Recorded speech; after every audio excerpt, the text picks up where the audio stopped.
Chapter 2. Sherlock Holmes Discourses. It was one of those dramatic moments for which my friend existed. It would be an overstatement to say that he was shocked or even excited by the amazing announcement. Without having a tinge of cruelty in his singular composition, he was undoubtedly callous from long overstimulation. Yet, if his emotions were dulled, his intellectual perceptions were exceedingly active. There was no trace, then, of the horror which I had myself felt at this curt declaration, but his face showed rather the quiet and interested composure of the chemist, who sees the crystals falling into position from his oversaturated solution. "Remarkable," said he. "Remarkable. You don't seem surprised." "Interested, Mr. Mac, but hardly surprised. Why should I be surprised? I receive an anonymous communication from a quarter which I know to be important, warning me that danger threatens a certain person. Within an hour I learn that this danger has actually materialized, and that the person is dead. I am interested, but, as you observe, I am not surprised."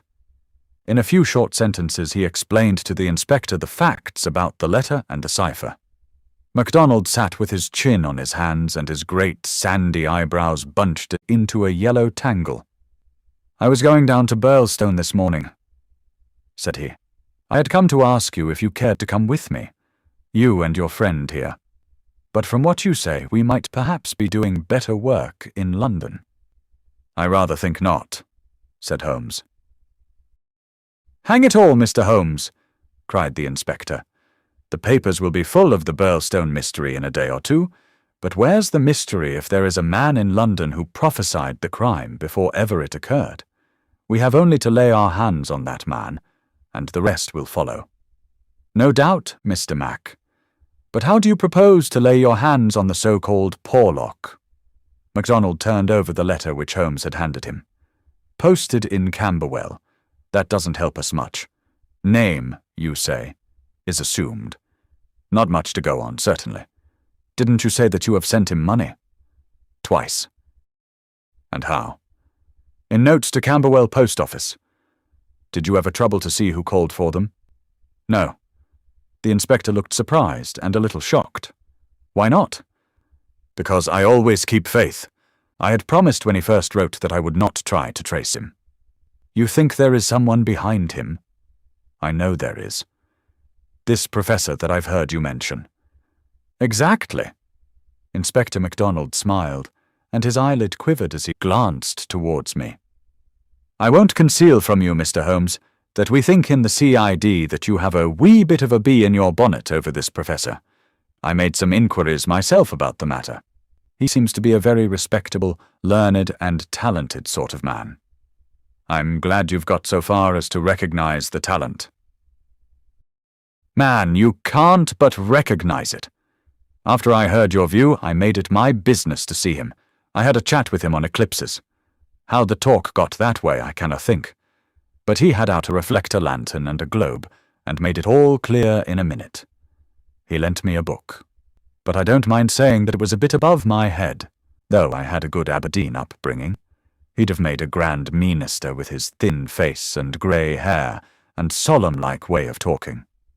When he put his hand on my shoulder as we were parting, it was like a father's blessing before you go out into the cold, cruel world." Holmes chuckled and rubbed his hands.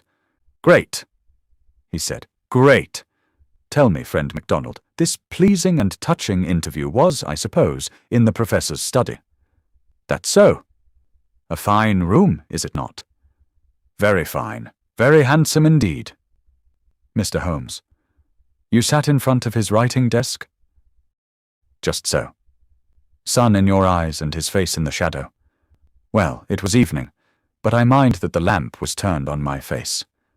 "It would be. Did you happen to observe a picture over the professor's head?" "I don't miss much, mister." Holmes, maybe I learned that from you. "Yes, I saw the picture. A young woman with her head on her hands, peeping at you sideways. That painting was by Jean-Baptiste Greuze." The inspector endeavored to look interested. "Jean-Baptiste Greuze," Holmes continued, joining his fingertips and leaning well back in his chair, "was a French artist who flourished between the years 1750 and 1800. I allude, of course, to his working career. Modern criticism has more than endorsed the high opinion formed of him by his contemporaries. The inspector's eyes grew abstracted. "Hadn't we better?" he said. "We are doing so," Holmes interrupted. "All that I am saying has a very direct and vital bearing upon what you have called the Birlstone mystery. In fact, it may in a sense be called the very centre of it." MacDonald smiled feebly and looked appealingly to me. "Your thoughts move a bit too quick for me, Mr. Holmes. You leave out a link or two and I can't get over the gap. What in the whole wide world can be the connection between this dead painting man and the affair at Birlstone?" "All knowledge comes useful to the detective," remarked Holmes. "Even the trivial fact that in the year 1865, a picture by Greuze entitled La Jeune Fille à l'Agneau fetched 1,200,000 francs, more than £40,000, at the Portalis sale may start a train of reflection in your mind." It was clear that it did. The inspector looked honestly interested. "I may remind you," Holmes continued, "that the professor's salary can be ascertained in several trustworthy books of reference. It is 700 a year. Then how could he buy a—" "Quite so. How could he?" "Aye, that's remarkable," said the inspector thoughtfully. "Talk away, Mr. Holmes. I'm just loving it. It's fine." Holmes smiled. He was always warmed by genuine admiration, the characteristic of the real artist. "What about Birlstone?" he asked. "We've time yet," said the inspector, glancing at his watch. "I've a cab at the door, and it won't take us 20 minutes out of Victoria. But about this picture. I thought you told me once, Mr. Holmes, that you had never met Professor Moriarty." "No, I never have." "Then how do you know about his rooms?" "Ah, that's another matter. I have been 3 times in his rooms, twice waiting for him under different pretexts and leaving before he came. Once— well, I can hardly tell about the once to an official detective. It was on the last occasion that I took the liberty of running over his papers, with the most unexpected results." "You found something compromising?" "Absolutely nothing. That was what amazed me. However, you have now seen the point of the picture. It shows him to be a very wealthy man. How did he acquire wealth? He is unmarried. His younger brother is a station master in the west of England. His chair is worth 700 a year, and he owns a Greuze. Well, surely the inference is plain." "You mean that he has a great income, and that he must earn it in an illegal fashion?" "Exactly. Of course, I have other reasons for thinking so. Dozens of exiguous threads which lead vaguely up towards the center of the web, where the poisonous, motionless creature is lurking. I only mention the Greuze because it brings the matter within the range of your own observation." "Well, Mr. Holmes, I admit that what you say is interesting. It's more than interesting. It's just wonderful. But let us have it a little clearer, if you can. Is it forgery, coining, burglary? Where does the money come from?" "Have you ever read of Jonathan Wild?" "Well, the name has a familiar sound. Someone in a novel, was he not? I don't take much stock of detectives in novels. Chaps that do things and never let you see how they do them. That's just inspiration, not business. Jonathan Wild wasn't a detective, and he wasn't in a novel. He was a master criminal, and he lived last century, 1750 or thereabouts. Then he's no use to me. I'm a practical man. Mr. Mac, the most practical thing that you ever did in your life would be to shut yourself up for 3 months and read 12 hours a day at the annals of crime. Everything comes in circles, even Professor Moriarty. Jonathan Wild was the hidden force of the London criminals, to whom he sold his brains and his organization on a 15% commission. The old wheel turns, and the same spoke comes up. It's all been done before and will be again. I'll tell you 1 or 2 things about Moriarty which may interest you.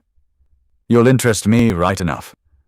I happen to know who is the first link in his chain, a chain with this Napoleon gone wrong at one end, and 100 broken fighting men, pickpockets, blackmailers, and card sharpers at the other, with every sort of crime in between. His chief of staff is Colonel Sebastian Moran, as aloof and guarded and inaccessible to the law as himself. What do you think he pays him? I'd like to hear. 6,000 a year. That's paying for brains, you see, the American business principle. I learned that detail quite by chance. It's more than the Prime Minister gets. That gives you an idea of Moriarty's gains and of the scale on which he works. Another point. I made it my business to hunt down some of Moriarty's checks lately. Just common innocent checks that he pays his household bills with. They were drawn on 6 different banks. Does that make any impression on your mind? Queer, certainly. But what do you gather from it? That he wanted no gossip about his wealth. No single man should know what he had. I have no doubt that he has 20 banking accounts. The bulk of his fortune abroad in the Deutsche Bank or the Credit Lyonnais, as likely as not. Sometime when you have a year or two to spare, I commend to you the study of Professor Moriarty. Inspector MacDonald had grown steadily more impressed as the conversation proceeded. He had lost himself in his interest. Now his practical Scotch intelligence brought him back with a snap to the matter in hand. "He can keep, anyhow," said he. "You've got us sidetracked with your interesting anecdotes, Mr. Holmes. What really counts is your remark that there is some connection between the Professor and the crime. That you get from the warning received through the man Porlock. Can we, for our present practical needs, get any further than that? We may form some conception as to the motives of the crime. It is, as I gather from your original remarks, an inexplicable, or at least an unexplained murder. Now, presuming that the source of the crime is as we suspect it to be, there might be 2 different motives. In the first place, I may tell you that Moriarty ruled with a rod of iron over his people. His discipline is tremendous. There is only one punishment in his code. It is death. Now we might suppose that this murdered man, this Douglas whose approaching fate was known by one of the arch-criminal's subordinates, had in some way betrayed the chief. His punishment followed, and would be known to all, if only to put the fear of death into them. Well, that is one suggestion, Mr. Holmes. The other is that it has been engineered by Moriarty in the ordinary course of business. Was there any robbery? I have not heard. If so, it would, of course, be against the first hypothesis and in favor of the second. Moriarty may have been engaged to engineer it on a promise of part spoils, or he may have been paid so much down to manage it. Either is possible, but whichever it may be, or if it is some third combination, it is down at Birlstone that we must seek the solution. I know our man too well to suppose that he has left anything up here which may lead us to him. "Then to Birlstone we must go," cried MacDonald, jumping from his chair. "My word, it's later than I thought. I can give you gentlemen 5 minutes for preparation, and that is all." "And ample for us both," said Holmes, as he sprang up and hastened to change from his dressing-gown to his coat. "While we are on our way, Mr. Mac, I will ask you to be good enough to tell me all about it." All about it proved to be disappointingly little, and yet there was enough to assure us that the case before us might well be worthy of the expert's closest attention. He brightened and rubbed his thin hands together as he listened to the meagre but remarkable details. A long series of sterile weeks lay behind us, and here at last there was a fitting object for those remarkable powers which, like all special gifts, become irksome to their owner when they are not in use. That razor brain blunted and rusted with inaction. Sherlock Holmes's eyes glistened, his pale cheeks took a warmer hue, and his whole eager face shone with an inward light when the call for work reached him. Leaning forward in the cab, he listened intently to MacDonald's short sketch of the problem which awaited us in Sussex. The inspector was himself dependent, as he explained to us, upon a scribbled account forwarded to him by the milk train in the early hours of the morning. White Mason, the local officer, was a personal friend, and hence MacDonald had been notified much more promptly than is usual at Scotland Yard when provincials need their assistance. It is a very cold scent upon which the metropolitan expert is generally asked to run. "Dear Inspector MacDonald," said the letter which he read to us, "official requisition for your services is in separate envelope. This is for your private eye. Wire me what train in the morning you can get for Birlstone, and I will meet it, or have it met if I am too occupied. This case is a snorter. Don't waste a moment in getting started. If you can bring Mr. Holmes, please do so, for he will find something after his own heart. We would think the whole thing had been fixed up for theatrical effect if there wasn't a dead man in the middle of it. My word, it is a snorter. Your friend seems to be no fool, remarked Holmes. No, sir. White Mason is a very live man, if I am any judge. Well, have you anything more? Only that he will give us every detail when we meet. Then how did you get at Mr. Douglas and the fact that he had been horribly murdered? That was in the enclosed official report. It didn't say horrible. That's not a recognized official term. It gave the name John Douglas. It mentioned that his injuries had been in the head from the discharge of a shotgun. It also mentioned the hour of the alarm, which was close on to midnight last night. It added that the case was undoubtedly one of murder, but that no arrest had been made, and that the case was one which presented some very perplexing and extraordinary features. That's absolutely all we have at present, Mr. Holmes. Then, with your permission, we will leave it at that, Mr. Mac. The temptation to form premature theories upon insufficient data is the bane of our profession. I can see only two things for certain at present: a great brain in London and a dead man in Sussex. It's the chain between that we are going to trace.